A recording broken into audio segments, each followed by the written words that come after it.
Hey, that was the one. I was gonna say I could figure it out, but guessing's more fun. I say I mean, Creed comes to guessing is town more here fun. soon. What? I say Creed comes to town here soon. Creed comes to town here soon. Well, next August. Was Not it the 1999 not soon. tour or something? Yeah, summer '99 tour. Next Yeah. August of 24 in St. Louis. I'm Our, going. tic- I'm going. our Tickets go tickets go on sale tomorrow. tomorrow? Yep. Yeah, ours too.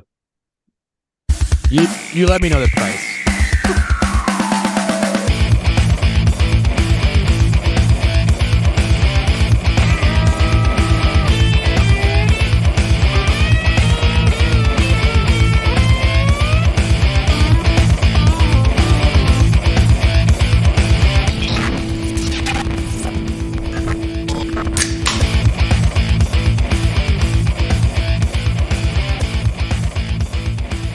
Chris, Ryan, and Dan would like to welcome you to Beerfield. It is episode 458. We are here post trade deadline during Thursday night football to discuss trades, injuries, mid-year check-in, and all that fun stuff. I am your host at Beerfield Hop with two P's, joined by at Beerfield 30 and at Ryan Miner _FFB. Ryan, welcome Nick? to the show. Hi. Nick? Nice little callback.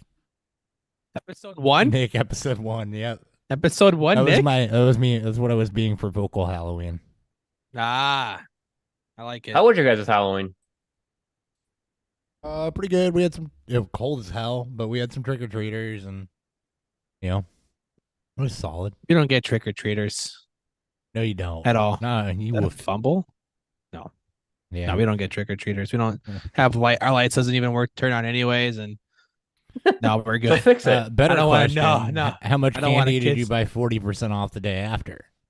That isn't Too it. much. Yeah, we got like 'Cause 5 that's the real bags. adult thing to do. Is, Did you know you buy- they sell the snack-sized bags of cookie dough bites? no?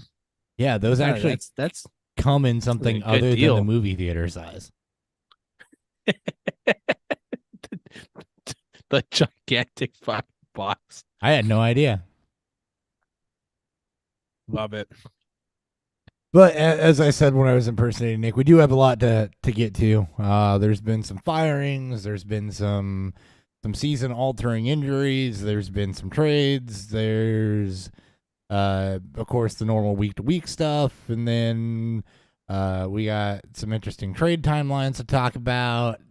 And then Maybe real, maybe fake. some value. Well, no, I'm the real one, but also the fake one. And we got some value propositions to go over there. Maybe real, maybe fake. Maybe real, maybe fake. And then we're going to do a mid-year check-in really over the last 5 or 6 weeks or so. See how players are trending, see if there's any narratives that we need to reset, and go from there. So without further ado, though, we're drinking beer. By the way, the show is not sponsored by Creed, even though we were advertising their tour in the beginning. We want to take them higher. Absolutely. A couple other things to get into here before we start. For Friends fans out there, rest in peace, Matthew Perry. Sad news We had this weekend. We had a trivia category dedicated to Mr. Perry. And I've been on a let's watch Chandler Bing highlights on YouTube and other things, and doing so got me a lot of the answers correct because there's a lot of things I did not know. That's probably how they could not made. remember. It's actually probably how they made the questions. They just went and looked at Yeah. Chandler Bing highlights. That was we were at a party. I was very sad. I thought it was fake because I saw it pop up on Twitter, but it was just random fucking people, and I'm like, there's no fucking way. I know we all said the same thing too. Like, we're Oh, sitting here God. That just was hanging rough. out, and they're like, Matthew Perry died. I'm like, the hell he did. I'm like, why would he die? Like, bullshit, Cotton. Yeah. He's not that old. Yeah. And it's true. And It's I'm true. very sad about it. Yep. It's also sad that you actually have to question if something like that's real or not. That's also get very off on fucked some up. Weird things. Yep, they do. Congratulations to the Texas Rangers on winning the World Series, and a happy anniversary to the greatest day in sports 7 years ago. Oh yes, the year I moved down here. And the Cubs won the To World all Series my 7 Cubs years friends, you're welcome. ago. All right. Every time. I don't care. What's fueling Beerfield?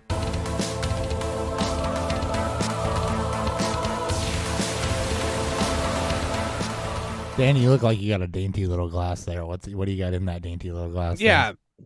So it's been a minute since I've been on kick. I'm in my local Benny's, my local major liquor store, and I saw a little dandy from Moore Brewing. They're out of Chicago. Big fans. Good stuff. Ooh. This is their Imperial Stout adjunct to make it act like a banana split. So strawberries, banana, vanilla, white chocolate. Clocks in at a hefty 14%. It's called henna. Not barrel aged at all. So this is a Imperial. very much a old, Imperial. So very much a heavy alcohol. No BA needed. To get it to that point. Spoiler, I did have a can of it at our Halloween party on Saturday, and I fucking love it. So I wanted to bring it on to the show. Stouts like these make me really nervous, especially when they're overly adjunct, because you can really dive into You think? a world that it just comes off fake, or sometimes I'll get metallic stuff from it, and that's really my own issues. But it's Too just thick, too sweet. yeah, it can be too thick, too sweet, too fake. Moore is pretty well known around our parts as a good adjunct or heavily dry hopped hazy brewery. So they're detractors because they're not of the beer purist worlds, but I've always been a fan of the stuff I've gotten from them, so I wanted to throw them on the show. Nice. Cool. Excited. Really like their stuff. Speaking of detractors, I'm drinking Founders, which I'm not. Ooh, welcome to my world. Hello. I've been on a 3-year Founders boycott. I'm still going. Well, yeah, and I can't say I haven't drinking them between now and then, because when things are given to me, the best beer is free beer. That's fair. This one was a part of a pick your six. I needed something else to fill it out, and I wanted a classic porter. So don't see a lot of just classic porters, classic stouts, classic imperial stouts anymore. So next few weeks, I'm going to be trying to bring more not heavily adjuncted winter beers, like the antithesis of what Dan's doing right now. Yeah, which is what I typically don't, because tonight the brewery that does our trivia nights had a Dunkel on. They've had a Dunkel on the last week and a half, and it's so fucking good. I told the owner, the guy that does the primary brewing, that he needs to keep doing this because I love a good Dunkel. It's done extremely well, very well. So anyway, normally I drink that, but here we are. Yeah. Anyway, that's what I'm drinking. Porters, the less roasty, sweeter cousins of stouts. So usually about 6%. Don't know. Didn't save the bottle to look at it. Didn't care. It's fair. Touchdown, Derrick Henry. Well, we are best friends because I am also drinking a Founders tonight, and I am. Is it a porter? No, it's not. It's a tropical hazy. Yeah, of course. I know. Of course. He'll get into the other ales, the other sides of ales that are out there. He's gonna show up with like a Munich Dunkel or. Bro, if he shows up with like a quad, winter warmer, this is my Tripel, Belgian Tripel one day, and it's gonna be a Rausch beer. Blow my mind. He's got a Rausch beer. He's gonna show up with a Rausch beer. I was like, God damn, Brian. All right. He went out and found a beer to Say it again. I'm writing this all down. What names not to drink? Because I'm gonna buy those ones anyway. Rausch is the one style of beer I typically don't like, and that's the smoke. I love them. You had a Rausch beer at the draft. Yeah, I had my Rausch. There's been some. There's been some I have found that I can tolerate. Some of the homebrew that I brought up there, Ryan. One of them was a Rausch beer. Oh, okay. The smoky one. I didn't mind it then. Yeah.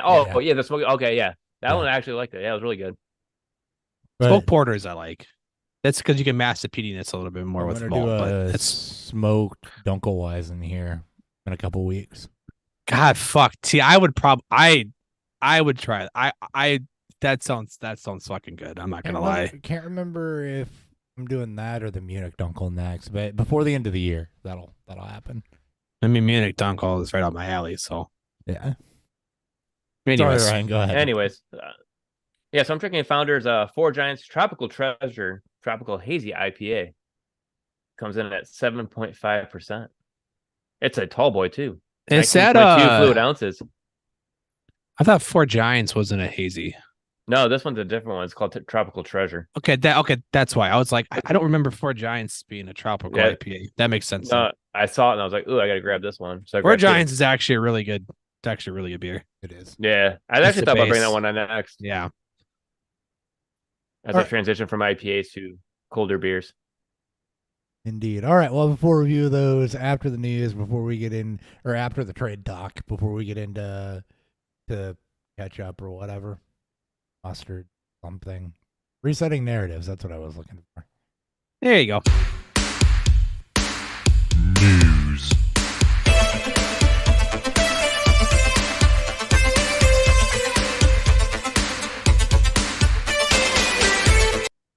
All right. We're going to start off with the big news up front. Raiders fired head coach Josh McDaniels, offensive coordinator Mick Lombardi, and GM Dave Ziegler. And then shortly after, it was announced that Aiden O'Connell is going to start for the Raiders for the foreseeable future. Jimmy G to the bench. A lot to unpack here. Obviously, Did you watch Monday night's game? Well, It was I watched bad. them play the Bears, yeah, a couple weeks ago. I mean, the Raiders have been bad, and that offense has been bad.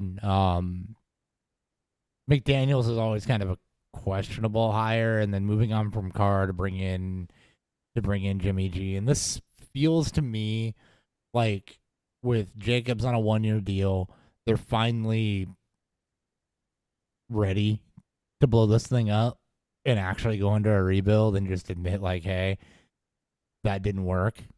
And We hope. we couldn't build around Carr. So I hope that's what happens. Well, I don't say we hope, but yeah, Raiders fans. I mean, I hope for the sake of all my fantasy shares of various Raiders. Well, Renfro was supposed to be a Saint, and I don't know if like the Raiders' phone line was cut in half or something. Every time they picked it up, like, how come no one's calling us? Oh, and then you see like a cord dangling there, you know? Phone's not ringing. Yeah. That's been a bad shit show. I just received this fax that someone wanted Hunter Renfro. Oh crap! It's 404. Damn, they sent me a telegram. He's just Yeah. yeah. Sitting telegram, no less. What is this? The whole- 50s? A Raven showed up saying that the Saints wanted Hunter Renfro, Someone but we're sent the 2 days Raven. late. We're 2 days late. How am I supposed to get this back up? It, to the was, Citadel? it was the Raven they sent was Dennis Pitta, though. You just had to Yeah, roll yeah. it. You just had to roll it in there. Love it. Smart on them, I think, to see what they got in O'Connell, though. Like, to really assess what you have at the quarterback position. Jimmy Garoppolo was not the answer, was not going to be the answer. You're without Carr. You've got to reset there first. Most important position in football. So, see what you got in Aiden O'Connell. If you can successfully tank around him, or if you think you can build around it, whatever the case may be, they should be in line for high draft picks. Smart see on them Tank to offense. just like hit the reset, even in season, which is typically not ideal. Just hit the reset button and just kind of. They've done this before, and oddly enough, they found. I mean, it wasn't because of poor performance. Obviously, Gruden was a mid-season fire for a lot worse reasons, but they're no stranger to this move, this type of reset. So So as of right now, too, they have the 8th overall pick, and they're not too far from making it the 3rd overall pick. I'm sure they'll keep losing. We've got a bunch of Cowboys fans angry right now. Still? Do they have the 26th overall pick? No, not that, Dan. Not that. Oh, okay. My God. No, somebody like rage quit and left a group and made some threats on their way out, and I didn't know anything about it, and I just said, "Huh, seems like a Cowboys fan given the anger." It sounds like and that Must pissed be off Dallas versus Philly. pissed off a bunch of Cowboys fans. Apparently, it was actually a 49ers fan. Oh, I mean, same difference at this point. I don't know. Jesus Christ, no, people. normally the angry people I run into that are completely belligerent are Dallas fans. So Yeah. who Or knows? Eagles fans. Yeah, I give the Eagles credit though. Anyway, anything else on the Raiders? Not for me. Anywho. By the way, if you're Oh my expecting God. like significant changes out of this, Jacobs' utilization might go up a little bit, but don't. Other than that, I wouldn't expect wholesale offensive changes or things to magically get better. I mean, there's still going to be a dumpster fire. Hopefully Adams can get more than one target or two a game. Yeah, Maybe. you'd think. Between, them and, the money they spent on Jacoby Myers can actually be put to decent use instead of Well, the odd part about that is not Jacoby using has been these guys. fine. I think they forgot about Jacoby Myers. They forgot about both of them. They had one catch apiece. Well, like Jimmy Garoppolo threw perfectly to Jacobs there the other day in the end zone with that when it was supposed to go to Devontae Adams. So I didn't mind that because I mean he underthrew him like by quite a bit. That's fucking Christ. It's like how do you underthrow like that? Like He and then he had a wide open Adams too. That could have been like a 40, 50-yard touchdown easily, and overthrows him by like. Actually, I'm looking at it right now. It was a 60-yard touchdown and overthrew him by 7 yards. Huh. Yeah, I then. mean, did they not watch a game in the Super Bowl where he overthrew a wide open Niner that would have sealed the game effectively? So Oh, wait, was that Emmanuel Sanders? Yes. was it Sanders? It was I Sanders. think it was Sanders. wasn't it? Yeah, Yeah, it was, that yeah. sounds right. It was the year the And Broncos he was like gone. traded him over there. It wasn't that far off. It was like right off his fingertips, but it was a miss. It Yeah, was a wide open deep shot. wide open man. All right, changing gears. Vikings. Kirk Cousins torn Achilles. He is done for the year. Vikings traded for Joshua Dobbs. The swap of late round picks to get him in, and then I don't even his name gonna be starting. I apologize. Hall. Darren Hall. Jaron Hall, yeah. Hall. BYU. It was their 5th round rookie pick. Yeah. So he's 30. He looks phenomenal. He's what? I said so he's He looks number? phenomenal. So he's what, 30? 30. Yeah. Yeah. Yeah, 25. No. So not great news. First and foremost, obviously, No. Cousins was having Horrible a news. really, really good year. You rely on that passing game to support, from a fantasy perspective, Justin Jefferson and T.J. Hawkinson and Jordan Addison. And the running game really hadn't shown a whole lot. Now you're going to be on a 5th-round rookie quarterback in Joshua Dobbs, and that's just some ceilings just got lowered with the Kirk Cousins Achilles injury. I think floors should be okay, but some ceilings just got significantly lowered, in my opinion, unless you're Cam Akers or Alex Madison. It lowers them too because the overall offense Is worse. and output and And score they're not known and for their efficiency. potential to so- sustain drives. Yeah. So this, you can probably keep playing Hawk. Obviously keep playing tight ends are Addison. keep playing Addison. I agree until Jefferson gets back. You're not. You can drop Osborne, you can drop Powell. Don't overreact. Dobbs is what you um, wish Garoppolo could be. Yeah. No, yeah. You obviously have to go into this with they're not gonna likely produce.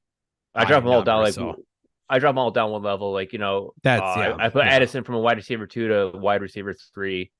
Jefferson goes to wide receiver 2 in my mind, just as of right now. when he comes back, we'll see what it's all Yeah. gonna be based on how KOC wants to craft this offense. Like, is he going to make it to where he makes it very simplistic for Hall, makes it very easiest reads one side of the field, or a levels read where, all right, bud, you get 1 or 2 reads, that's it, and then run. Like, Yeah. and then when Dobbs comes in probably next week and let's Hall, balls out against the Falcons, yes, this offense will look different. The defense has effectively been a top 10 unit the past 3 weeks, probably 4 weeks, really. Honestly, The sorry. offensive line's been fantastic. So I don't want to gloss over the other piece of this, which is Nick Mullins. Yes, I'm when he sorry. can come off of IR too, and that might be the best case scenario. I think if Dobbs picks up the offense quickly, I think he's a better case than Mullins.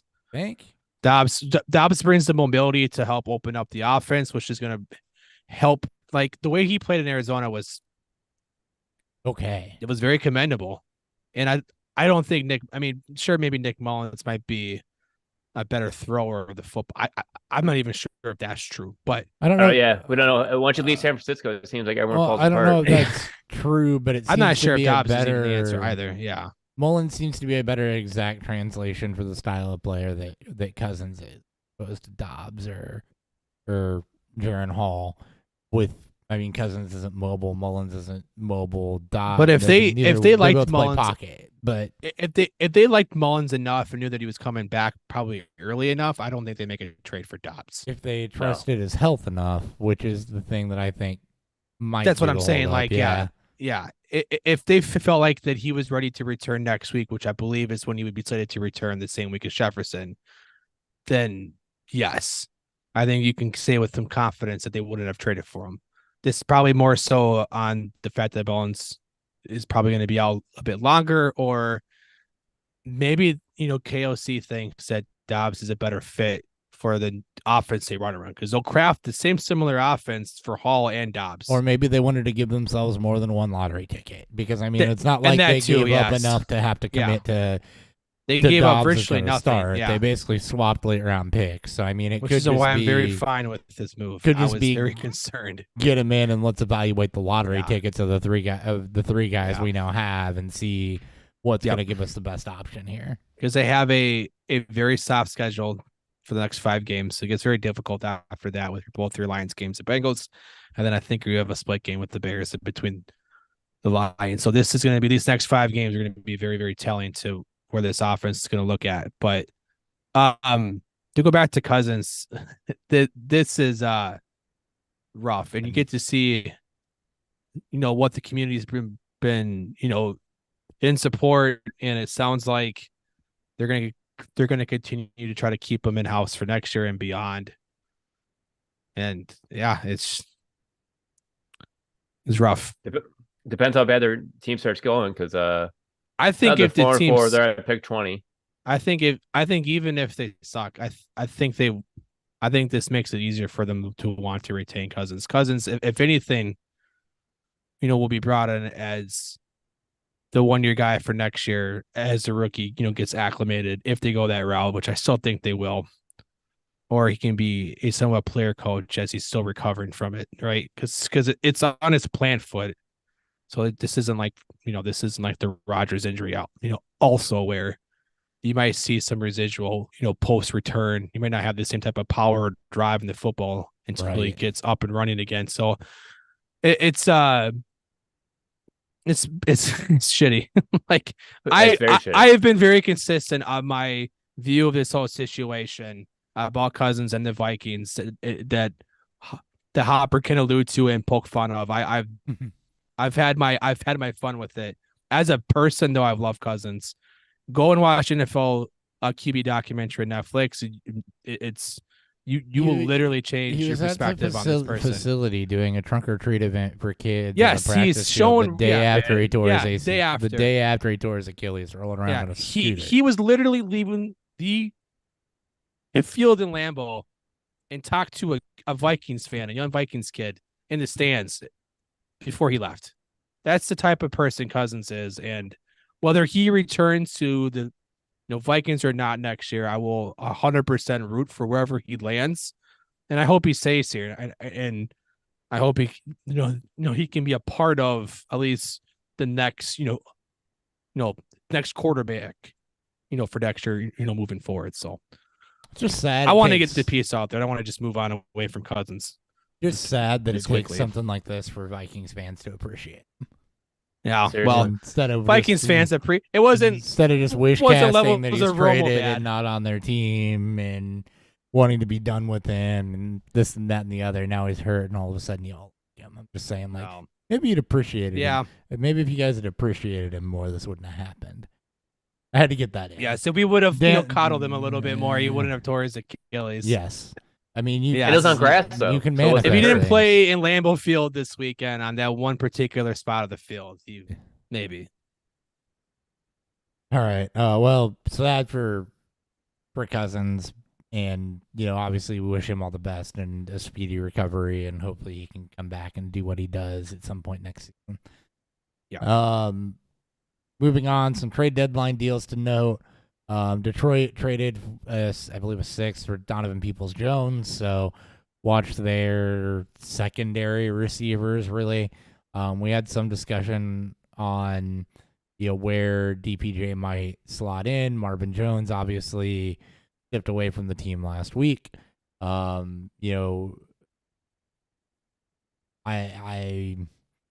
Does he supplant Josh Reynolds? Is this more of a Williams thing? Either way, I'm glad that he's free and he's in Detroit and in an offense that doesn't ignore the passing game. And hopefully can get some run there. But is it an upgrade over what Reynolds has been doing or anything like that? I don't know. Ryan, your thoughts as a resident Lions fan? As Dan Campbell said, he was more worried about the depth that they had at the wide receiver position. And I can kind of see that because outside of Amon-Ra St. Brown, you just have a bunch of nobodies. And Jameson Williams starting to come back to his game. And he was targeted 3 times. He caught 2. The one he didn't catch was thrown behind him.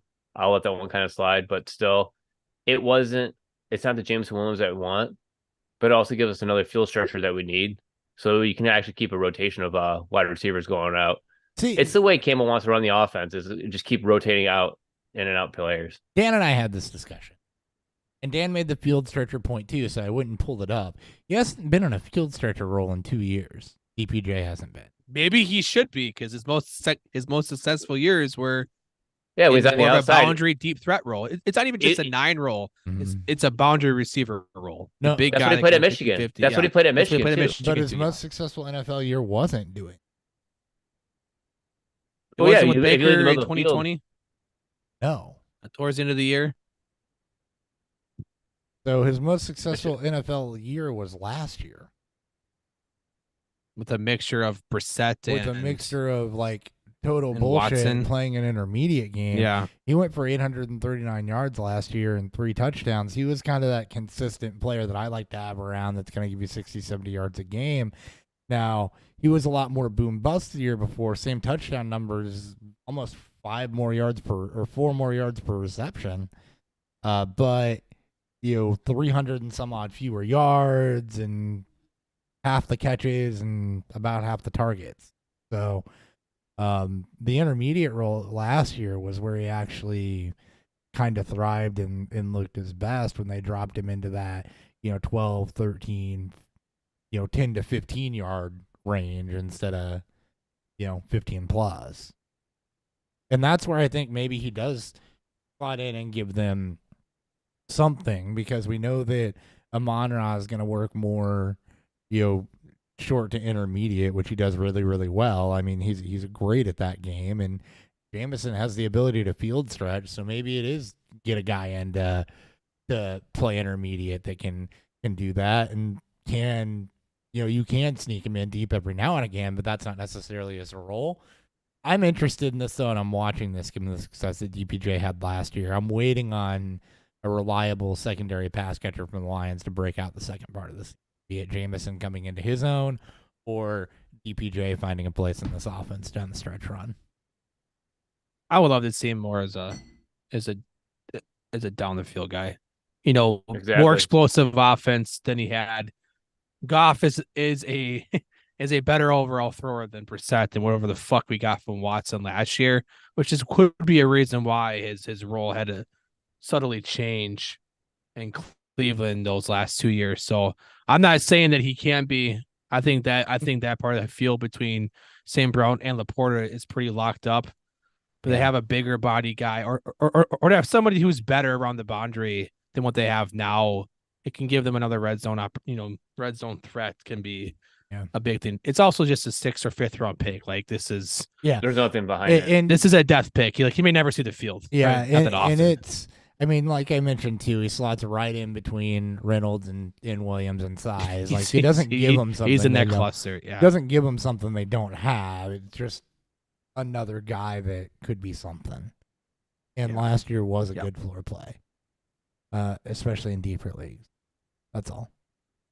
Plus, it kind of gives us the well, I don't say gives us because I don't play, but it can also give the Lions the special teams player that they need because they need that home run hitter. And Peoples Jones can be that kick returner, punt returner that he used to be when he was in Cleveland. Yeah. And you guys also don't he like did the Cleve same thing in Freeman Michigan. anymore? I still like Cleve Freeman, but you can still have both. Okay. I have Cleve Freeman in some, punt return leagues and some kick return leagues. It's actually been pretty consistent. Nice. All right, couple defensive moves to be aware of. Chicago. This. Oh man, I feel bad Oh, for man. Bears fans. I may make fun of. I may throw some mocks there, but It's I not. really feel bad. it's This not a this bad- is bad. Well, it's not a bad trade. That's the thing. It just has the potential to end up really bad. So Chicago traded a second round pick for Montez Sweat. Solid, right? Bears have a problem at pass rush. Sweat's just 27. You get a proven player. You can lock him up to, 4, 5, 6-year deal. Defensive end is age fine. And all of a sudden you got one less thing you need to address in the draft to a degree because you've got, a pass rusher to build around that has success in the league, is reliable games played, et cetera, et cetera. Except this is that Grease plan meme. That whole sign him to a longer term deal is where this might all fall apart. So the compensation of the player is all fine if he had something worked out beforehand. Except they didn't have something worked out beforehand. So this becomes will he or won't he? There was one report from somebody that's not super reliable. It's like, well, the Bears might try to extend him, and then Sweat comes out and says, I just wanted to consider everything around me before I make a decision on whether I'm going to sign long term or anything like that. And I'm just like, dude, you're 2-6, and you traded high draft capital for a proven talent. The 35th overall pick. Right. Without having something in place to ensure that he's more than just a rental for your 2-6 team. Are you fucking shitting me right now? Yeah, that alone, and that's not even taking into account San Francisco getting Chase Young for a third, who's been not as productive as Sweat, but Not in as terms healthy, of but not as yeah. healthy. But you put some of the land, you look at some of the more analytical stuff too, and he's been a much better overall pressure guy. Yeah. 3 years younger. Probably have to pay him more potentially. Well, no, it's just not exactly. If he walks, they get another compensatory third they round get a pick too. third round pick. yeah. So you trade Which is a ridiculous. pick 35 for pick 102. Like, yeah, it's a massive risk that I didn't personally think they needed to make, because their window potentially would be when Sweat hits in late 20s, early 30s, Late 20s. and then he's not the same player. Yeah, like you're hoping in 3 years, you're hoping that with the slew of picks from Carolina with this year, and then whatever you get in return potentially with trade back, so you're gonna have a lot of top end pick. Well, you had one less now, but I felt yes, this is a weaker edge class. I get why they did it. I just if they lock again, it, it's I think we fundamentally disagree a little bit on the Bears timeline too. why I say yeah, and again, you're gonna know more. You keep more in tune. I'm just I Unless think they 2 plan years on, is a like, pretty fair assessment to them. Unless they're looking two. to pay him next year with that huge cap space they have, and they're saying, all right, this is going to be a building piece of our defense we're going to build around. Well, they gotta Uh, sign people. They gotta use the cap space. They do, and I think 2 makes sense. He gets up, you figure 31, 32, 33-ish is when pass rushers tend to fall off, rotational pieces, et cetera, et cetera. He is still in, 28, 29, 2 years down the road. The problem is they got to hit on a quarterback. You can have the draft capital in the offensive line, and they do. You can have a tight end that's starting to break out year 3, and they do. You can have a wide receiver 1 type player, and they do. And some pieces on defense to build around. They just extended part of their interior offensive line. They spent money on the linebacking core. They've drafted pretty decently in the secondary. Those guys could stay healthy. They can't happen to date, but if they could, you're not in the worst situation with some of the pieces that they have, but you got to get the coaching staff and the quarterback right, and that's where the Bears consistently miss here. So I'm kind of with you where I don't agree with them going in and making a move like this without having the pieces that really make the franchise run in place. But from a personnel perspective, you can make it make sense. So the trade's fine, but if they don't extend him for anything, this is right up there with the Claypool trade on what the fuck are you doing, Ryan Poles? Oh, this isn't nearly as bad, but it does feel kind of the same, right? Yeah, they gotta sign him. Yeah, they gotta sign him. They have to. They have to sign him. That's what changes it. And They then- have to sign him, and it can't be a massive overpay either. If you massive overpay to bail yourself out of a mistake, Well, they may because they have the cap to do it, right? They're gonna I can see Sweat getting what feels like overpaid just because the Bears have Well, money to overpay players they want to build around. and So that's the bonus. I if wouldn't they get have- hung up on that too much. Yeah, well, that's the bonus, and if they have to cycle around Fields too, right? If Fields isn't it, and they Yeah. have to move on. You're resetting the rookie deal on your quarterback. Well, I think at this point, even if he is a hit, I think if you're going to move on from Everflus, which I think everyone would agree that they will, Not you until the rest of can't the have season. another the next guy's got to come in. All right, it should be midseason. I think we all would agree too. But Yeah, but the Bears won't do I it. think do at- that. They've never. they won't. I fucking know done that. that's what I'm saying. Like, yeah. You I can't think do even at back-to-back that Chase point, Clay- you got to trade Fields and you got to let the guy bring in his own people. And Poles hasn't even been able to help select his own quarterback. Yeah. For the coaching staff to coach up, like that was always an uphill climb for Fields. Now they need him to get back healthy and play better so they can help increase his trade value. But it's yeah, we'll see. You I just like don't the have Bears. defensive player- Yeah, You don't have defensive player Chase Claypool here. Yeah. They trade a second round pick for him, and then just trade him to a Miami higher for nothing. second pick too. Yeah, the Yeah. non-Ravens pick that they got for the Roquan trade. So gross. I'm like, God dang it. They're so close. So close. And they developed well. I mean, my God, the Bears have done pretty well with their in-house development. Yeah. I thought the Jalen Johnson thing was a bit ridiculous. He even came out and said that he was shocked he wasn't traded, which I'm like, what? All right. Bulls, what are you guys doing? Why can't you get your in-house guys locked in? Like Johnson's playing phenomenal. And he has been, and he wants to be moved because everybody wants to win. So, I mean, maybe that's part of it, right? He's not locked into the philosophy or whatever, but that's a coaching staff issue. That's a lot. That's even beyond coaching staff. That's management and potentially upwards and not trying to help create that culture. Yeah. But anyways, And the other side of it, you mentioned it, 49ers acquired Chase Young for a third-round pick. So Washington's defense gets considerably worse, losing both of their outside pass rushers. it's what they wanted, right? They wanted to hit their reset. And so They did. And they are. they were going to probably lose both. And they were able to at least, Get some decent pick compensation. turn them for both him. into really good compensation, especially if Sweat. And for the Niners, Yeah, exactly. this is huge with the defense. that Jesus, was this is fucking falling nuts. off and everything. This is great. Oh for my San God. Francisco. That pass rush, Jesus fucking Christ, man. Give them like 3 or 4 weeks to get really gelled up. And I mean, they're coming on 3 straight losses right now, so they had to do whatever they could. They did. I agree. they're going to get McCaffrey healthy through the bye. Hopefully Purdy cannot get concussed on his bye week. Otherwise, they won't have anything else to blame it on him if he struggles again. But it's all right. All right. All right. Some injury news. Matthew Stafford, UCL issue in his thumb, still not practicing. He is day-to-day. Brett Rippon would be in line to start.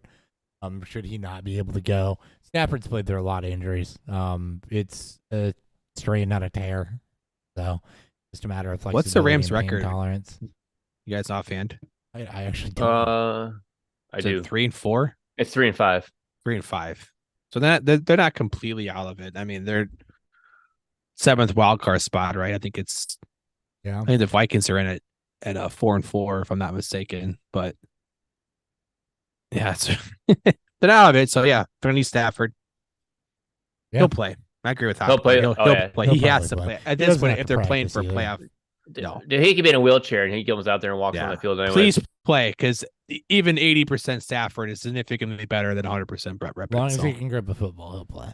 as long as he can get the ball to Cup or Puka, I think we're all happy. Just make his thumb thicker. That's all he needs. just pump him some drugs. He'll be fine. Yeah, Yep. he won't feel it. Still no Justin Fields. He's not going to play this week. We'll see. Bears have a Thursday nighter following the Sunday, so we'll see how that turns around. So it'll be Tyson Bagent again. Graham Gano is going to have knee surgery. He's placed on IR. The Giants have signed Randy Bullock to their practice squad. He will likely be elevated by this weekend. Thank God that bailed me out in a 2-kicker league. I didn't realize Randy Bullock was still in a fucking league. Well, Bullock. Yeah, he still plays football. He wasn't until the day. That's what I'm saying. That's why I was like, what the fuck? I didn't heard that name in a minute.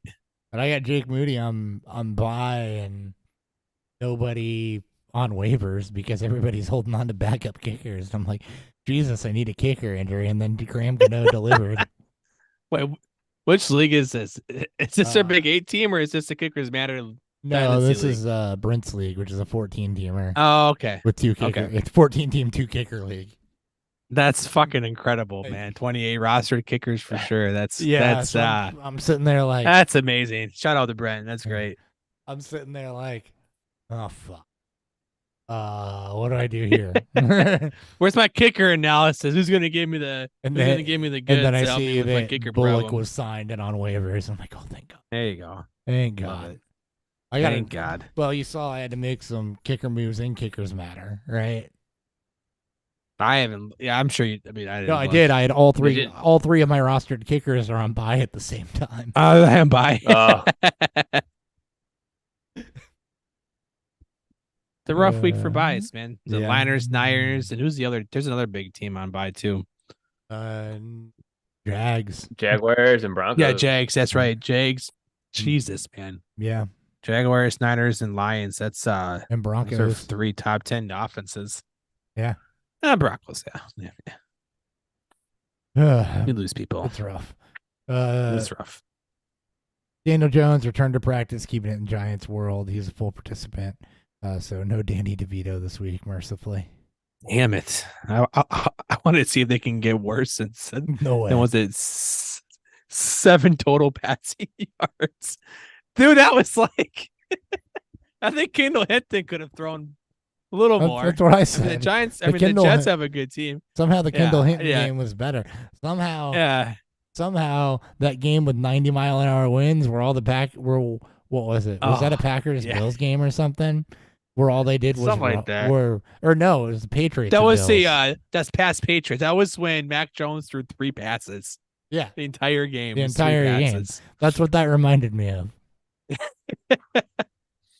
And he won. I think they won that game too. I think they did too. That was an all timer. That was an all-timer. Drake London dealing with a groin injury. He is not practicing. So should he not be able to go? Van Jefferson. Mac Hollins. No, Van Jefferson was getting snap share and eating into Mac Hollins' work. Well, that's how you lose games. Is to have Van Jefferson as your go-to receiver. I mean, maybe they're trying to lose now. It's like, hey guys, we're gonna feed Van Jefferson now. I bet it becomes a tight end show there with Jonnu and Pitts. Please let it be because I had a trade go through where I traded for Pitts. It's a good move. Damian Pierce is in danger of not playing this week. Ankle injury. Devin Singletary would be a direct plug-in there. Ryan Tannehill ruled out week 9. We know that. Will Levis is currently playing football. They're trying to. It's not going well. He's Actually- had a decent, like, after I watched that one throw, he's actually been playing pretty well. 12 of 7. He's throwing better I- deep balls tonight than Kenny Pickett has in 2 years. That's because Kenny Kenny Pickett, Pickett sucks. sucks. But Because he has small Uh, hands. It's not his fault. yeah, he can't grip anything. It's not his fault. 12 of 17 for Um, 153 for Will Levis. Not bad. Those poor ladies. So he said he Levis is at least good for Hopkins. Yeah. And maybe Westbrook King, because the passing offense has taken a big step forward. He will not be. I predicted Levis would play more games than Tannehill. Now, I did not think it'd be because of injury, but Yeah, Kyle Phillips, 3 for 56. Look at that. I don't think he's returned. I don't think Yeah. Levis gives his he's shot back returned. for one game. It's one game blow up. I'm Dan's like, calling "Just wait, it. guys. Dan's Just calling wait, it. guys." Yeah, He's he's PPR back, machine. guys. PPR back. machine. And Yeah. remember, the first game of his career was really good, and he's done It nothing was since, phenomenal. and here we Yeah. are. He might And be then back. he was what? Yeah, Yeah. like fucking got what- IR like 2 games later. We got White Josh Downs back.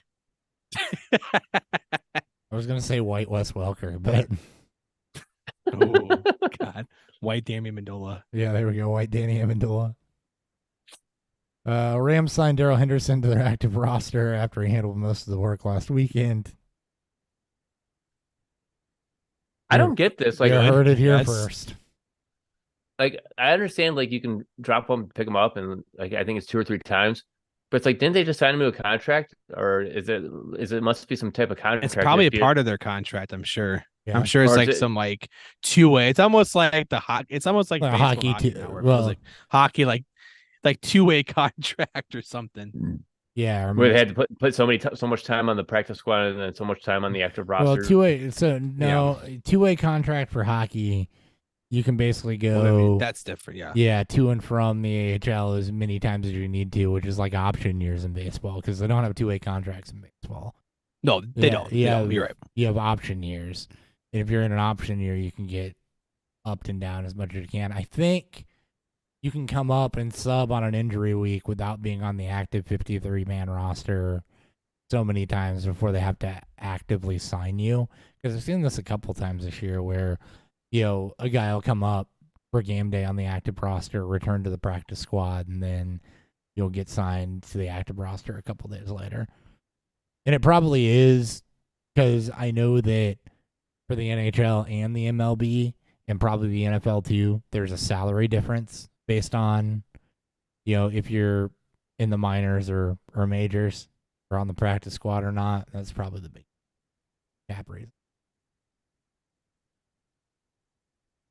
Kendrick Bourne suffered a season-ending knee injury. I think Dan's betting his Wow. Sucks. He's balling out too. Yeah, he was.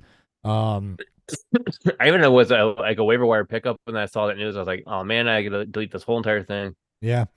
ACL tear for him. Jalen Rager, Juju Smith-Schuster, and Demario Pop Douglas will be the top 3 receivers.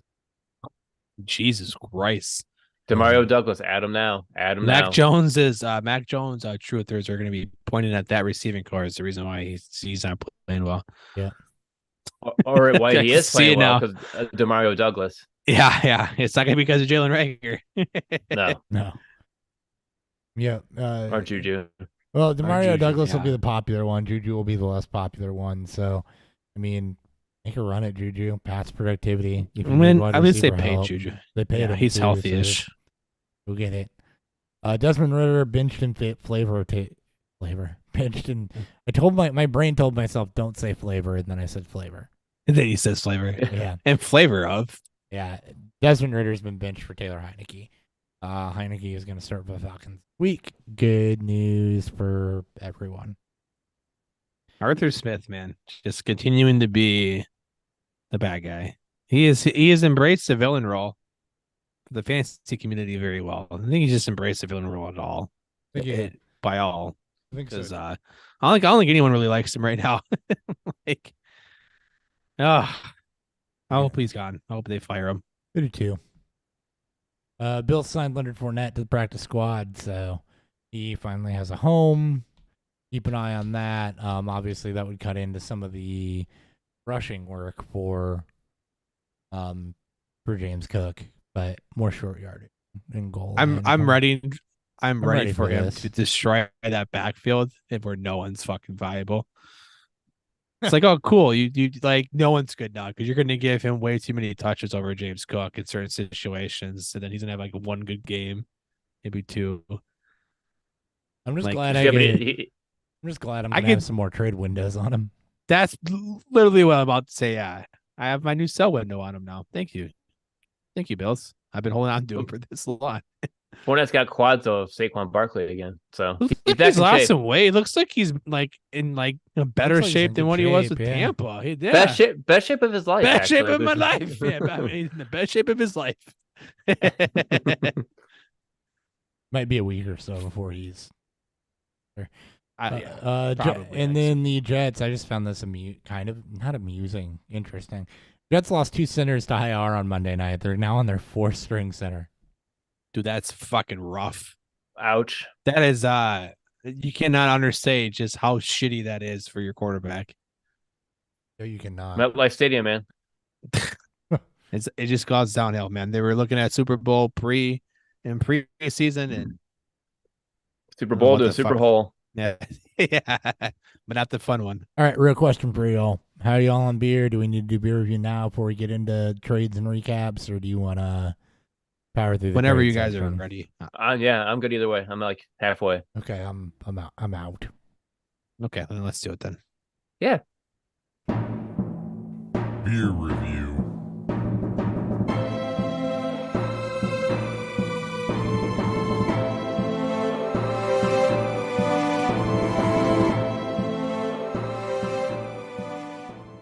I'll start. It's a porter. It's a classic example of a post porter. I was drinking Founders Porter. It's roasty, or not roasty. It's got roasty. A hint of roastiness without being bitter. Kind of more of a dark chocolate roastiness, subtle sweetness to it. Medium bodied, not too alcohol biting. Leaves a little bit of a sweetness on your lips. Yeah. Easier drinking. Perception of warmth winter beer. Go ahead, Ryan. I need to transition out of my IPAs because it's definitely not weather appropriate for this one. Because this one's more of a pineapple type taste to it. It has very strong. You actually like taste like when you take a bite into the pineapple, you feel like the acidity of it, and you feel that in the sips of it every time you actually feel it hit your stomach. So that kind of sucks about it. But it would definitely be good if it was actually warm outside. So drinking this right now in this kind of weather, to me personally, is not a way I like to go. As even though I am like the hazy IPA drinker, this one I would definitely move on towards more of a hot summer day than a Yeah, that 41 degree weather day. that sounds about right. I'm not one to be seasonally inclined to say no to certain beers. I just drink beer whenever the hell it sounds good. I mean, I like the hazy. I mean, it's very good. It's just very pineapple-y. It is And a so- tropical fruit. And I'm sure But I that mean, like yeah. strong pineapple. Yeah. So it's just like is, I don't. is there I don't want pineapple to- in there, Ryan? Does it say in the can that they use pineapple in there? Because even most hops would you get a blend. It doesn't say it. I'll look it up real quick. That's yeah. As he's doing that, I am drinking again more brewing. They're out of Chicago. This is their henna. Banana split imperial stout, some imperial stout with banana, strawberries, vanilla, and chocolate. It's very sweet. As it warms up, you're gonna get that more. It does not come off as artificial or fake. You get the nice little subtle hints of the strawberry and banana in there. The strawberry again will add to the sweetness too. Nose is where you get a lot of your vanilla. It's pretty thick too. It's definitely a one and done, and definitely one I would recommend sharing if you have people to share with. 16 ounces of a beer like this can Fuck up your night. not only just fuck up your night, but it's you may not have any more after this. You're going to be full and sweet tooth out. Yeah. All right, so I found it. So go ahead. So it says Four Giants Tropical Treasure is a tropical treasure is out of control, covering the realm in tropical fruit flavor. The problem is your gain, as this hazy IPA absolutely bombarded with the aromas of pineapple, more pineapple, pineapple, pineapple. I'm just kidding. Pineapple, tangerine, and lemon for moderate sweetness and a touch of lingering bitterness. And I don't just still taste that bitterness. I just feel like the pineapple, like it's sitting in my stomach right now, just breaking down the acid. Yeah, that just use a hop that just gives off a lot of Pineapple. Yeah, like I don't lot of taste the other pineapple ones. to it. I just taste mostly pineapple. Lemon in there. Interesting. That's gonna be that'll be a part of the acidity. Definitely. I moved to a hazy pale ale in solidarity with Ryan. No, I have not. Are you doing Sierra Nevada? No, Pale ale? no, it's one of mine. Oh, I'm so jealous. I'm trying to clear kegs because I got another run of 3 beers going, and I needed to drink some of this. So, all right, Christian McCaffrey trades. This is leading to a lot of interesting conversation around strategy, value, and how crazy some things can get. And I've been trying to figure out since about 5 o'clock this evening what the value tree looks like for Christian McCaffrey and every player that's involved. So we're going to start off. We're going to break down 3 Christian McCaffrey trades. And the first 2 are linked together. The other one's just kind of fun. Well, for somebody. So the first 2 are linked With together. somebody. Yeah. So yeah. the first Maybe. 2 are, well, one's a Tyreek Hill trade that has a Christian McCaffrey link. So let's get into this. The first deal was a trade to send Tyreek Hill out by a team. And that deal was, hold on, to find it. It was a multiplayer deal. Gotta go back to yesterday because it's gonna be find it. One of Said our it was guys. McCaffrey and somebody for Hill, right? No, so the initial trade was a 7-player deal, which, by the way, I That's hate right, that's those. I hate those so much. There's so many moving parts. Yeah. Yeah, and it doesn't make sense. So it was Hill, Judy, and Michael Mayer this is several weeks ago, going out to get Mark Andrews, Kyler Murray, Jalen Waddle, and George Pickens back. That was the initial deal to send Tyreek Hill out. That was Hill, Judy, Mayer on a team that's loaded with wide receiver talent. For Andrews, Murray, Waddle, Pickens. So stop there. Thoughts on that deal? I feel like I'm never really in favor of give up a stud to get 2 solid players back.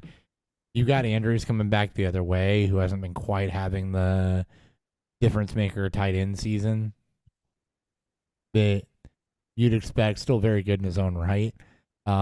It's a single quarterback league, so I don't care about Murray. What do you guys think of that deal? I personally don't mind it, actually. I think it's fine. I mean, you get 4 players for 3 players.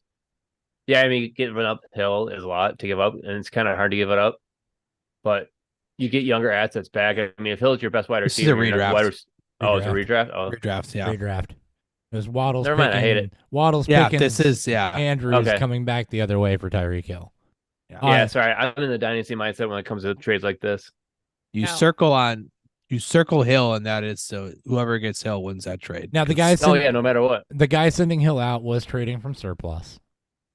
Because he had like 3 top 6 wide receivers, but he didn't. The only need he got back was tight end. He didn't get running back or anything. And in this So, league, there is no tight ends are your Least least valuable asset. positional value, which is why you got to. Yeah, this is Even Mark Andrews. it's gonna look good on paper. Like- It's gonna look good in trade accusations. Like the only tight end that would be worth it in that trade would be Kelsey. Is it a PPR league or no? Yeah.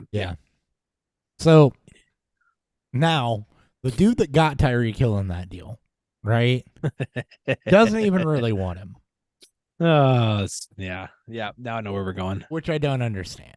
Like, he immediately starts trying to flip him like, okay, I think I got a fair deal, so now I'm going to go in. I thought the general consensus was people thought he overpaid a little bit. I was like, okay, I got a deal. Now I'm going to go try to get back at least what I gave up, if not more. First off, strategy. Let's talk strategy in this for a second, because this isn't just about CMC value or Hill value or anything like that. Let's talk strategy.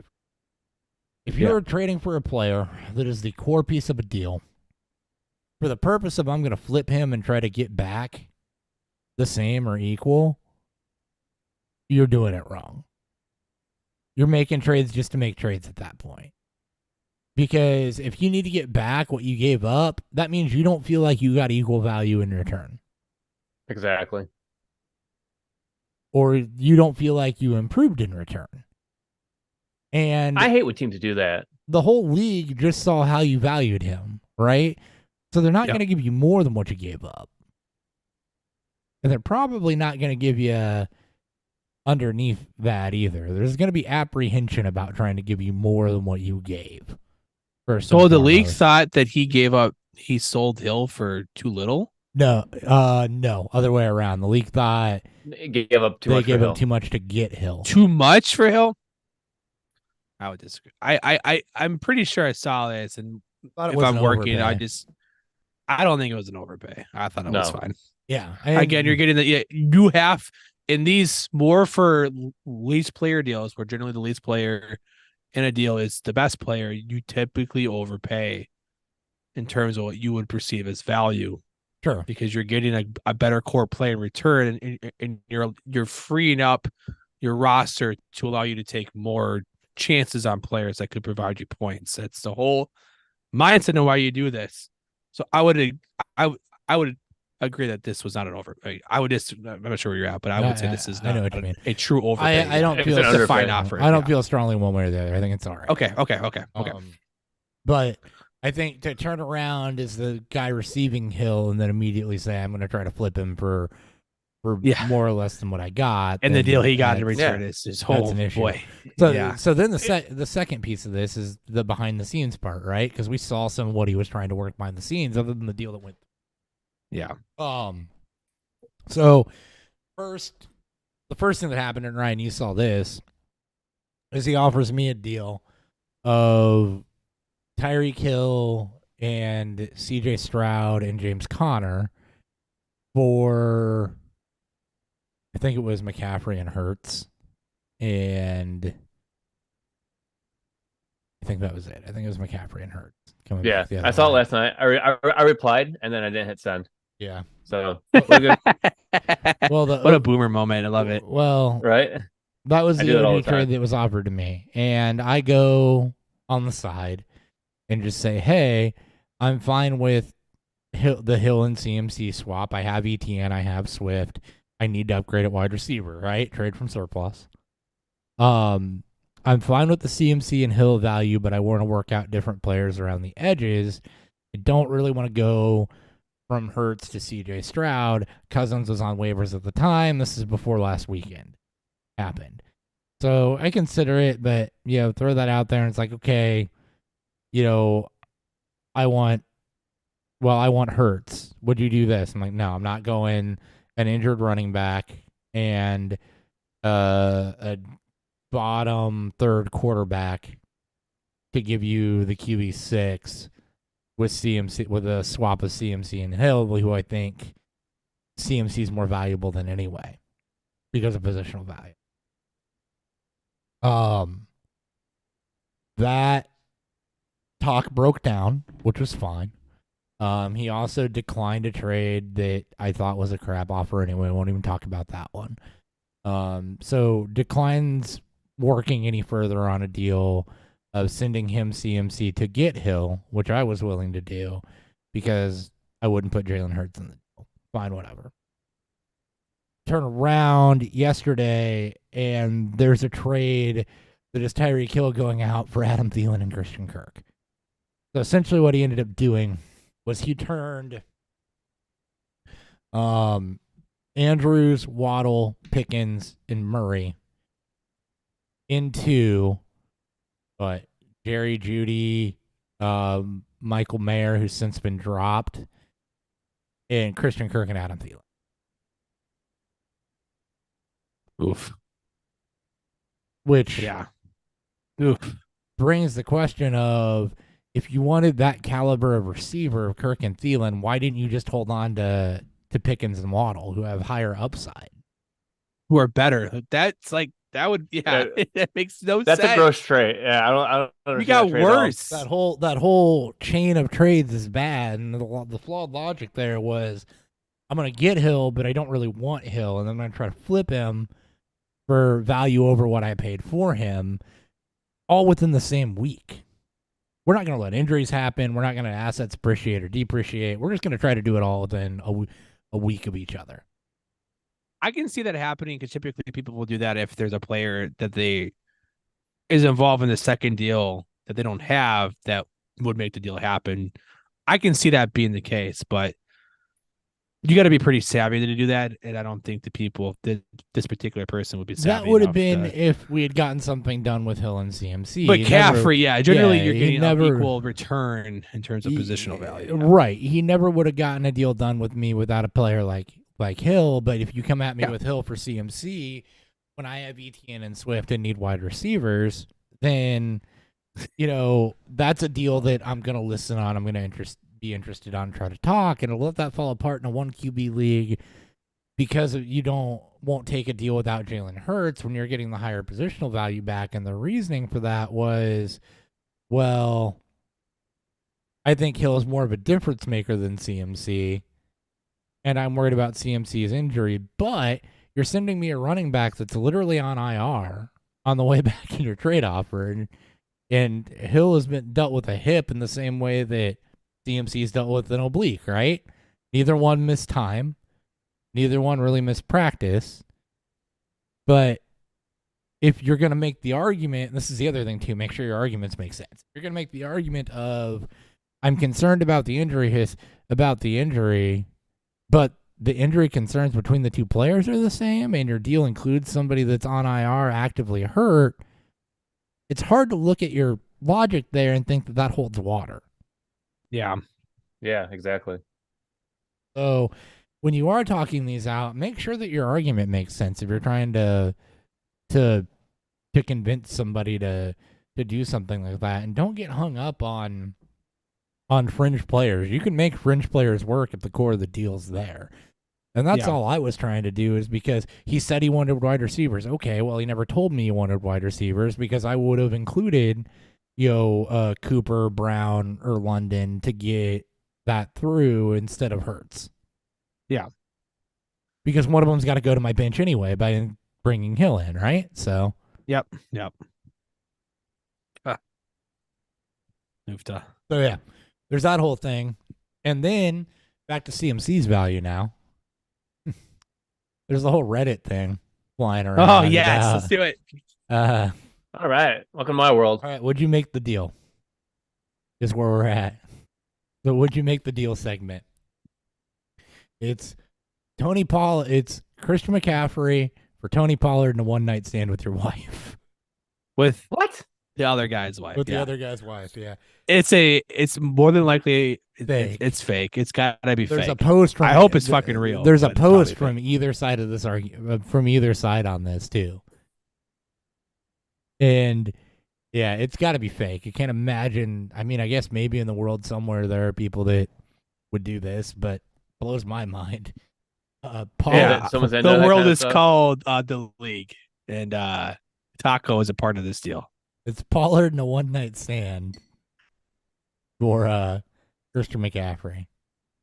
It's a fantastic read, Ryan. So I came to the conclusion that this guy's wife is Adam Thielen, based on my value chain. That's where that thought loop ended. Is that this guy's wife is Adam and then Thielen? the whole chain of which makes it better because and the other guys because the initial poster was the CMC guy, so we got it from his perspective, and his perspective was like, I've had a thing for this guy's wife for a while. Like she's hot, so maybe I'll do it. And then we got the other guy's perspective of, well, my wife is like a mid first round pick, which is just like solid so much late fucked first up. round pick. It's so eight fuck. out- It's so fucked solid up. I'm 8 like, out well, of if he's 10. Adam, We've been looking for a way to Yeah. spice things up. I'm like, if she's Adam Thielen, then yeah, I could say wide receiver 15. Like, that's Yeah. my wife. Yeah, Well, he Wide counted receiver with that. 15. And that was the Oh, that was God. the value chain I made from those trades. I'm like, all right, Yeah. if- Yep. Tyreek Hill is valued greater than CMC, but is worth the floor of Christian Kirk and Adam Thielen. So the combo Kirk and Thielen is greater than CMC, and this guy's wife plus Tony Pollard. So you cancel Pollard and Kirk out with each other. So this guy's wife is equal to Adam Thielen. That's how that worked out for me. Honey, sleeping with you is like having Adam Thielen on my fantasy roster. Like yeah, like it's like what the fuck? It's like, yeah, I trade you for Christian McCaffrey. And she'd be like, what? I'm like, oh, it's just only for one night. Yeah. Yeah. I'm like, she was probably the orchestrator of this whole thing. She's probably just working behind the deal, just trying to get with this guy. Looking for a Spice up the reward. marriage a little bit. Hey, championships last forever. I got bragging rights for life if we win this. Doesn't make sense, right? Is who are you getting into your bathroom renovation? Because it's 12-man league, is what they said, right? 12-man league, 350 buy-in Yeah. with 90% going to first place. So that's $3,780. You're not getting a bathroom renovation done for south of $4,000. I know, right? Now that you're doing it yourself, Oh god, And he's he- like he can't even and- properly pimp his wipe out. This is it's a, and even then, that's not even a complete teardown. That's kind of like a refacing. oh Jesus. Right. You could barely pay the plumber to redo the shower for that. I mean, I already did most of our kids' bathroom, and I spent north of $7,000. Yeah, makes sense. I think this goes without saying. We here at Beautiful do not condone Including The your wife pimping and fantasy of- football trades. not just your wife, the pimping out of your partner to sweeten the pot of a potential trade deal. I mean, unless he's trying to get out of this marriage or something. That's the only thing I can see. Oh, God, dude, just brings up something more fucked up. It's like, well, Yeah, I'm gonna it's like- lose her anyways. I might as Well, well get he's like, something she's more got in return. Oh, she's got God. a lot. The joke she tried comes from itself, money. Brian. The joke tried she- itself. She's got money, so I get more money out of her in this divorce if she cheats on me. I don't leave the house though, but make her look bad. So You know, you might as well scrub the internet and make sure there's no proof that you orchestrated this to get back to you. Yeah, Well, the internet I mean, is I'm just for- gonna lose her already. I might as well get a fantasy championship out of The it. internet's forever, my friend. Oh my god. Marriage is got a temporary. fancy- Championships I got are a fancy- forever. Yeah. I got a fancy championship and half for 401k. What a deal! I think I won this deal. I got this fucking cool belt, Yeah. guys. Look at it. Collusion. Oh, Oh. that'd be a fun one to be like if you're the commission of that league. I got a different You ring. veto it? Yeah, do you veto that Ad read. deal if you see I that got a come different through? read, and it's from ring, and it's from fantasyjocks.com. It's just really an elaborate setup. He's sponsored. Oh my god, yeah, it's gonna come out. It's gonna be the guy that runs the company. Oh God. I was wondering what happened to Faraz after he got bounced off Twitter. Kidding. All right. I'm surprised no one's been bounced off Twitter more often. I haven't been on Twitter. I wouldn't know. What's Twitter? Have you Doesn't- even been on X or not X? What's the other one? Threads. Threads. Reds, he's still on there. Yeah, I'll be back. I'm, I gotta run to the bathroom. I'm still on there. All right. Then when Dan gets Did you actually go on it? well, this got awkward. You go on it just as much as you go on Twitter? I might do Twitter a little more. I never even see you on Twitter. I don't say anything. I log in and we'll read 5 posts and then close it. I get notifications every now and again from support that tickle my fancy, but that's not what I want. That's cute. I want players. There we go. I want players for the last 5 weeks. That's what I'm going for. Give me PPO. We're going to reset some narratives. This is Daniel's. Holy shit, Jimmy Garoppolo was the QB7 over the last. No, I'm in the wrong year. No way. That I'm in the can't wrong be. year. I was gonna say QB7 as in like 23, Nope. 24, 25. I was definitely looking at the wrong year. That's my bad. All right, let's reset some narratives now that Dan's back. All right, looking at the last 5 weeks, we're going to start with quarterbacks. Sam Howell is the quarterback 4 over the last 5 weeks. Anyone surprised by that one? I'm kind of surprised. Yeah, by that because one. of last week's 4 touchdown QB1 performance. The QB1 performance. The QB1. Yeah, I didn't do much the week before that, but then 2 weeks ago, week 6, Atlanta, he had a 3 touchdown performance, and then kind of averaged 2 touchdown, 1 pick against Chicago. So 7 touchdowns, 2 picks over the last 3 weeks. He's finding his stride. I mean, he's showing some upside for sure. Yeah. Yeah, I mean he's a fun player, but then you have to look at that floor game he had. I mean, yeah, he had 3 touchdowns against Atlanta, but it was only for 151 passing yards. So the 3 touchdowns is what saved him. Yeah, that's true. And it is important to put context around this. He also did 4 interception game against Buffalo, no touchdowns. Like you've seen the erratic, right? I made comparisons about him. He's part of the Baker Mayfield mold where, you know, confidence gets rolling. He could play well. Like he should not have been a 5th round pick. That is definitely true. But you're gonna get moments where he's gonna make some poor decisions. Is a consistent ball placement is going to come into effect. Mm-hmm. And but you get this incredible stretch, 9 touchdowns and 3 interceptions the last 4 games is not too shabby.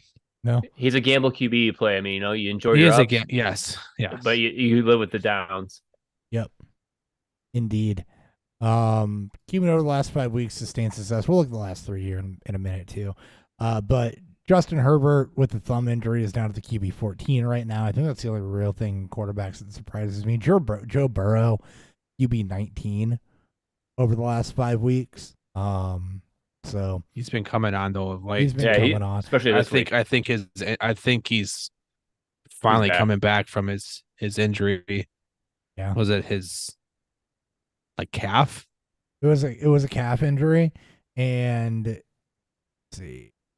2020. There's he's and he balled against San Francisco. He's fine. 28 to 32 for 283 and 3 touchdowns. 8 touchdowns, 2 picks in that time frame. 2 almost 300 games. So yeah, last 3 weeks he's pretty well been back. Yeah, and you get back a healthy Higgins too. It's I think it's time for. I think it's okay to start placing some trust back into the Cincinnati. Yeah, and that's his last offense. 3 games too. The other thing to pay attention to is doing it this way is bye week. That's holding him down because he's already had his bye. Same thing with Sam Howell being up. He has not had a bye week in that time frame. So just some things to keep in mind there. Touchdown leaders over the last 5 weeks. Again, Sam Howell's up there. Russell Wilson's up there. Russell Wilson been efficient. Efficient week this last week. Efficient this last week. Efficient 3 weeks ago. And you're really getting more to what he did in Seattle with that efficiency. So that's kind of what you're looking for, and just you want to see if that continues, basically. That's all you're watching that for. Well, they're going to need to. They want to try to keep up with that division. So yeah. And he's had a passing touchdown every game too. So, something he didn't do last year. He really sucked last year. Yeah. But I mean, you look at what he did against Kansas City. I mean, he was 12 and 19 for 114 yards and 3 touchdowns. That's a very Russell Wilson, like back in the early Seattle days. That feels like very Russell Wilson. That's exactly what it feels like to me. Yeah. But it wasn't that much better compared to the previous Kansas City game where he only threw for 95 yards and a touchdown. Yeah. Hey, he's got that touchdown, Ryan. Okay, it matters. He has 3 now. Yeah, so he's got 3 4 total touchdowns. He's increasing. Yes. Yep. Improvement. And then continuous improvement. Our boy Gardner Minshew. Obviously he's bolstered a bit by his 4 touchdown performance, but another solid week last week as well. So in good matchups, he's got himself back in streamer status, which I think we all were anticipating. Not a bad I just love matchup his against playing the style. Saints this week. Yeah. No. No, I love his playing style. It's fun to watch.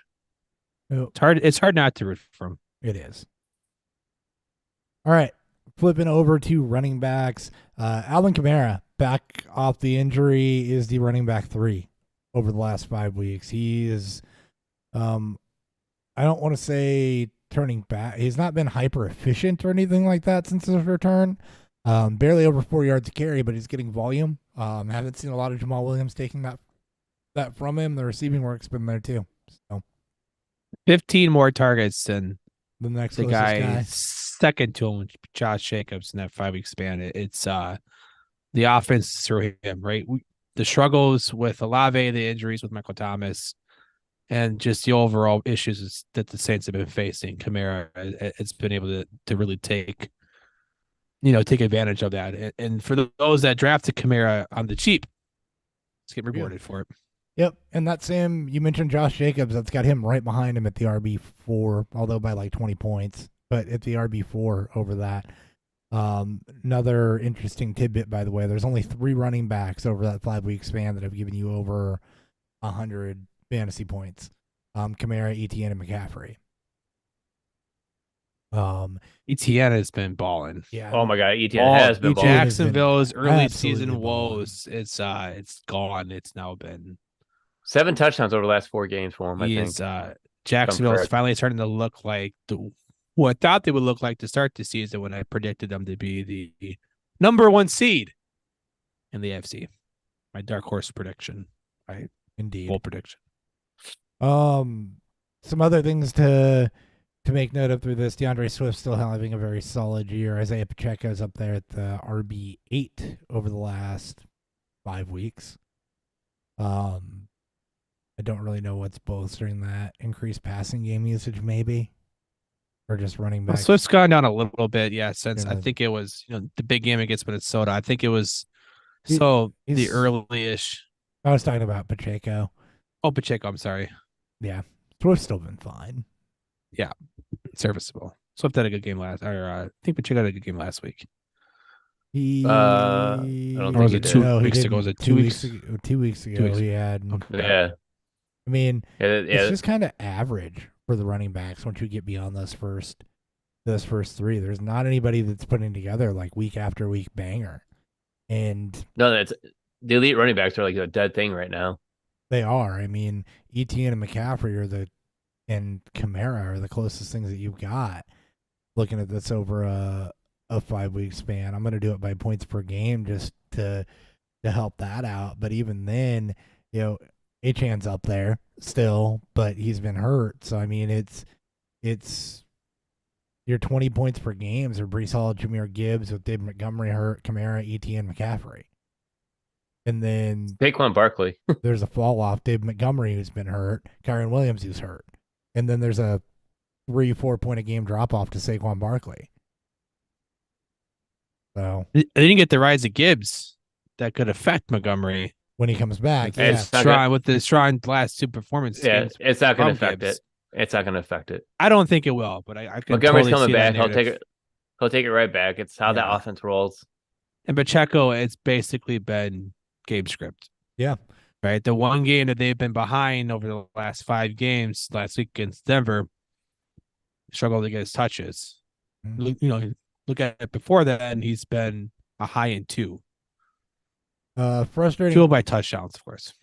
You obviously have the nothing burger for Bijan against Tampa Bay. Bijan Robinson against Tennessee, just 11 touches, 62 and a touchdown, no receiving work, which is incredibly frustrating. He has not broken 100 scrimmage yards since 4. This is why Arthur Smith should be fired. Also, Seriously. he spent the 6th overall pick, the 6th, and you're like, I got this 5th round guy though. Yeah. He might have the flu. And he has 3 total touchdowns already. Phew, he's killing it Killing This it. guy, through 8 weeks. it's just It sucks. I hate it. the Falcons don't deserve the type of playmakers that they put together. They have too many of them.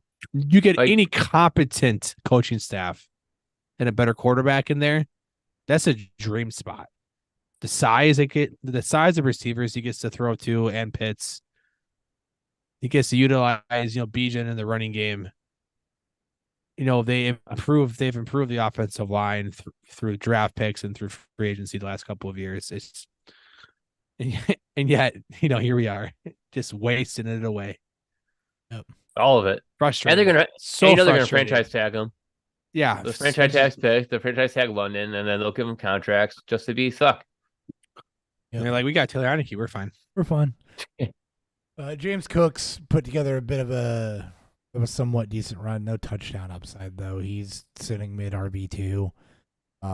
Madison also sitting mid RB2, but He got out-touched and out-carried by Cam Akers last game. Akers. It's not been pretty the last couple weeks. I mean, there's a lot of ugliness, a lot of matchup dependent stuff, a lot of game script dependent stuff.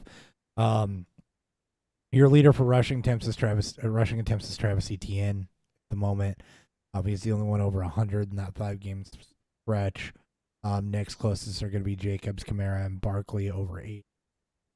Your leader in running back targets over that stretch is Alvin Kamara by 15, as we talked about. So, and then Jacobs, Swift, McCaffrey, Etienne, Hall, Ramondre Stevenson, Gibbs, Bijan, Rashad White, kind of bringing up the rear there. It's almost like zero RB was the way to go. Yeah, as of right it now, looking at it, and Rashad White's carried by 13 Volume. targets over the last 2 weeks. Just a lot of volume going targets. on there. It's been, he's not been good from an efficiency standpoint, but you got the right quarterback in place. Mr. Check down. Yep. All right, flipping to wide receiver. Adam Thielen is the wide receiver 8 right now. A lot better than a lot of people thought he was going to be. He's dropping. Well, yeah, wide receiver 8 over the last 5 weeks. Put it that way. I should go. It's probably higher. Always points per game. 7th, yeah. Other than that, Jamar Chase back up in his wide receiver 2 spot behind AJ Brown, Tyreek Hill. Bring up the front 3. Stephon Diggs is up there as well before you get a little bit of a drop. DJ Moore, wide receiver 5 in points per game, bolstered by one. He'll buy that one game. One big game. Still, the 60 felt like a 60-pointer. My God. And then Fields gets hurt, and then it's been nothing but Jalen Waddle from last year. It feels like, or 2 years ago. Cooper Kupp is the wide receiver 18 by points per game in that time frame. Puka Nacua, wide receiver 9. So kind of what we thought, right? Neither one of them is going to be necessarily super elite, and they're gonna cut into each other a bit. Godwin, by the way, making a resurgence as well. He's the wide receiver 13 over that time frame. In points per game. So Godwin's had a few good. Love it. I think. Oh yeah, he's been 9. He's been consistent. Older, he's been all right. Since week 4, he's been upwards of 50 yards, and he's grabbed a touchdown. And in PPR, the volume's been there. So you're okay with teams. He's serviceable. Well, that's what you need. Serviceable, right? I mean, going by points per game over the last 5, your wide receiver 12 is at 16 points per game. So, in PPR, so you're not blowing up 20 plus every week. Comparison, your running back 12 is 16 points per game. Talking about positional volatility, remember when running backs were must starts over wide receivers? Not the case anymore. No, like I have more like wide receivers on one of my fantasy teams. It's like I can't start them all, but no one wants to trade for them. You're either, basically playing. Yeah, you're basically playing the running backs to fill your running back slots. Yep, effectively. AJ Brown right now is outpacing the leading running back over the last 5 weeks by 1.5. He's also on a very historic pace. He's yes, breaking records as we speak. Yeah. 6 games over 125 receiving yards straight. Tyreek Hill is barely behind that. So Hill became the fastest player in NFL history to hit 1,000 yards in 8 games. Who needs 17-game season? We can just get it done in 8. Indeed. Yeah, next year down to 7. Indeed. Josh Downs, by the way, having a good stretch the last couple weeks as well. I don't want to ignore that. Josh Downs deserves I shit on him all through the pre-draft process, but really he's the wide receiver one right there over Pittman with Gardner Minshew under center. He's had really good weeks, 3 out of the last 4. Yep. It's very great. And a 12 target performance back in week 3. Josh Downs is getting peppered. He's getting used. And that's good. So he deserves attention. He's a must start at this point. George Pickens is still kind of having a Gabe Davis type season. It's either 22 yards and nothing or 75 plus. He is the product of the worst offense in football and with one of the worst quarterbacks. The fact that he's still producing is he's got remarkable. as many games over 100 yards as he does under 40. Boomer Just bust. Blame Canada. South Park was right, guys. Blame Canada. Blame Canada. That's an age question. That is a how am I going to age myself question or answer that there. South Park. I knew what you were saying. Oh think yeah, we were dropping. I know you guys do. We're all relatively the same age. The younger crowd that totally listens to us. Totally. Totally. Don't bet is. that. Don't bet that. Meanwhile, Mike Evans, after a hot start, has fallen off a little bit. That's the other thing I wanted to highlight here. I thought he had, and he has. He's 18, 29, and 17 to start the season, and then he's had 3 of his last 4 games under 15 points as Godwin's ascended. So that might be course correcting and changing.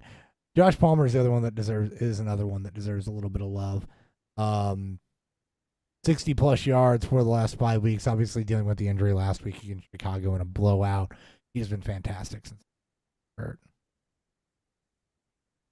So, yeah. What about the surgeon of Quentin Johnson now? Well, I guess. You have what, 10 targets? Quentin Johnson? No, he had 10 fantasy points. I'm sorry. Yeah, the surgeons of Quentin Johnson. That one. Yes. Resurgence. Thanks. Yeah, He had 6 targets in week 8 against Chicago. yeah. The surgeons. He had exactly 10 points. 5 for 50. Yes. Yes. All right, in that Very time, in that same time frame, you've got 5 guys over 50 targets, so 10 plus targets a game. Amon-Ra, Tyreek, Chase, AJ Brown, Stephon Diggs, couple more over the 7 target a game mark. Thielen, Olave's target volume's actually been there, even though the productivity hasn't necessarily been. London's got some decent target volume over that time frame. Waddle, Adams, Kupp, Godwin. Not a lot that would surprise you. As you mentioned earlier, Jacoby Myers has fallen off a bit. Amari Cooper fallen off a bit. So just check your thought process if you go into this. Tight ends, only one guy has 50 plus targets in almost a year or in the last 5. Travis Kelce. Yeah. Ingram, Hawkinson, Laporta find that target volume wise. Kelce has a 4-point a game stretch on Mark Andrews and Cole Kmet, actually, in that time frame. Those are the only 3 over 15 a game. Laporta, Kittle, Cole Kmet coming through. Cole Kmet coming And through. so many people already dropped him. Yeah. Cole Kmet coming through after getting dropped a lot. In the last 4 games, Dallas Goedert is showing back up after a slow start to his season. Don't forget about the offensive weapon, Taysom Hill. Fuck Taysom Hill. He's 11. What? Fuck Taysom Hill. Fuck Taysom Hill. Hate Taysom So much Hill. fun. No. I had him in my starting lineup, and then I traded away a player to get Pitts. I put Pitts in over Taysom Hill last week. And you got fucked, didn't you? Because I fuck didn't. Taysom Hill. I still won, but he said, "Fuck you, Ryan." Go ahead He and said, bet and see what don't happens. you ever pitch me again, Yeah. bro. Yeah, put me back in your starting lineup so I get you 3 points next week, and you're gonna love it. That's right. You earned this. You deserve this.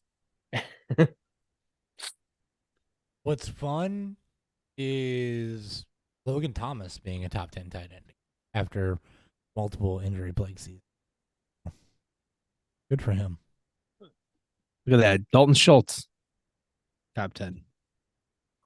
He is top 10. And for the first Darren Waller, top 10. He's probably going to be out for a while. yeah. Kincaid probably top 10 now. He Nah. probably will be. And for the And- first time and as long as I can remember, Justin Tucker is not the kicker one. He varies. He He varies. There's still time. he is the kicker 5 right now. There's still time, guys. There's still is- time. 8 points a game behind Harrison Butker. Well, 8 points per game? Or no, in total. Sorry, not per game. I was going to say, God, no, he's 2.6. Zerline's actually the leader in points per game. Brendan Aubrey's leader of the year. Brandon Aubrey's the leader of the year. He's the only kicker averaging more than 10 points, fantasy points per game on the year. 18 of 18. Oh, it's only missed one extra point. We got different kicker scoring apparently. I'm looking at FF today. I'm looking at FF today. 2023 last 5 weeks. I've got Brandon Aubrey. At I'm looking at- 8.8. I'm looking at the season. Oh, okay. Yeah. Season, It's yes. kickers. Season, Chris is yes. doing last 5 weeks, Dan. Stay on the same page. Oh, my bad. Hold on. Focus. Let me pull that up. Focus. Greg Zerline's at 10 point. Exactly. Brandon McManus Jesus, Dan. Brandon McManus is 2 somehow. Well, Again, 3 double digits. you're on Jacksonville. All these teams are teams that can put up points. Besides, Dustin Hopkins doesn't make a lot of sense. The Jets don't make a lot of sense. But all the Jets do is fucking kick field goals at this point. Yeah, Zach fucking Wilson. that's if what it- that's what you If want. Though, Brees right? Hall's not getting 60-yard running touchdowns, it's going to be he gets 35 yards runs, and then he puts him in field goal range. And because Zach Wilson sucks, Greg Zerline just reaps the benefits. Yeah, Speaking of that's sucks, it's nope. 16-13 game right now as we wrap up the show. Yeah, it's been a lot of bend don't break. It's been a lot of the offense can't go anywhere after they get into field goal range. 1 touchdown this 2 touchdowns this game. Deontay and DeAndre have themselves up over 10 PPR points, and then it's Henry and Harris and nothing else. Yeah, it's been a Thursday night game. It's great. Yeah. Has Jalen? Yeah, no, 7, 8, 9. Jalen Warren's about at 10 points too. Deontay Johnson touchdown come here on this drive. I can see it already. I can feel it. Are you predicting, Ryan, that he gets a touchdown? I need a touchdown because I put him in like multiple starting lineups with all these hopes of he's gonna be really good. He's not doing bad though. 5 for 55 right now. 10.5 is fine for floor. That's what you're expecting out of Deontay. You don't put him Yeah. in there expecting upside, right? No, I was just hoping. I like dreams, I do like the dream. right? Indeed. They're fun. All right, we're done. We're done. Thank you guys for tuning in. Be back next week. Okay, bye. Bye. See ya.